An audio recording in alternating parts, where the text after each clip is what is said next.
നിങ്ങളിവിടെ പറയുണ്ടായി ലെനിൻ്റെ ആശയങ്ങൾ വിശ്വസിക്കുന്ന അല്ലെങ്കിൽ മാർക്സിൻ്റെ ആശയങ്ങൾ വിശ്വസിക്കുന്ന ചെഗുവേരയുടെ ആശയങ്ങൾ വിശ്വസിക്കുന്ന പുതുതലമുറ ഇവിടെ ഇല്ല, നിങ്ങൾക്ക് കാണാൻ കഴിയില്ല എന്ന് നിരന്തരമായി വർഗീയത ഉണ്ടാക്കുന്ന ഒരു സ്ഥലങ്ങളിൽ അവിടെ പ്രതിഷേധിക്കാൻ, ശബ്ദം ഉയർത്താൻ ഈ ലെനിനെയും ചെഗുവേരയൊക്കെ വിശ്വസിക്കുന്ന പുതിയ തലമുറ ഉണ്ടായിട്ടുണ്ട്, ഇനിയും വളർന്നു വരുന്നുണ്ട് എന്നുള്ളൊരു ഓർമ്മപ്പെടുത്തലാണ്. ഒരു കാര്യമില്ല. കാരണം ലെഫ്റ്റിന്റെ സ്വാധീനം ഈ കഴിഞ്ഞ 25 വർഷത്തിനിടയിൽ ലെഫ്റ്റിന് എന്ത് സംഭവിച്ചു, BJP ഐഡിയോളജിക്ക് എന്ത് സംഭവിച്ചു എന്നുള്ളത് ചരിത്രം അറിയുന്ന എല്ലാവർക്കും അറിയാം.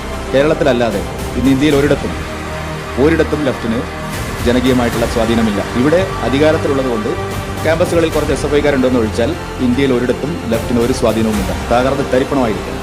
ഇന്ത്യയിൽ ഒരിടത്തും ലെഫ്റ്റ് ഉട്ടോപ്യനായിട്ടുള്ള ചിന്താഗതിയാണ് മുമ്പോട്ടിരിക്കുന്നത്.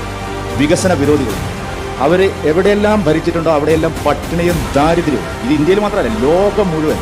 എന്നാൽ നേതാക്കന്മാർ മുഴുവൻ പണക്കാരായി. ഇതായത് കമ്മ്യൂണിസം എന്ന് പറയുന്നത് മനുഷ്യനെ കബളിപ്പിക്കുന്ന, ഇത്രയും ഹിപ്പോക്രസിയുള്ള വേറൊരു സിദ്ധാന്തമില്ല. പാവപ്പെട്ടവൻ്റെ പേര് പറഞ്ഞ ആളുകളെ കൂട്ടക്കൊല ചെയ്തു, ഓടാനുകൂടി ആളുകളെ കൂട്ടക്കൊല ചെയ്ത് അവർ കെട്ടിപ്പൊക്കിയ സാമ്രാജ്യങ്ങളെല്ലാം തകർന്നു. അവശേഷിക്കുന്ന ഒരേ ഒരു കനൽ കേരളത്തിലാണ്.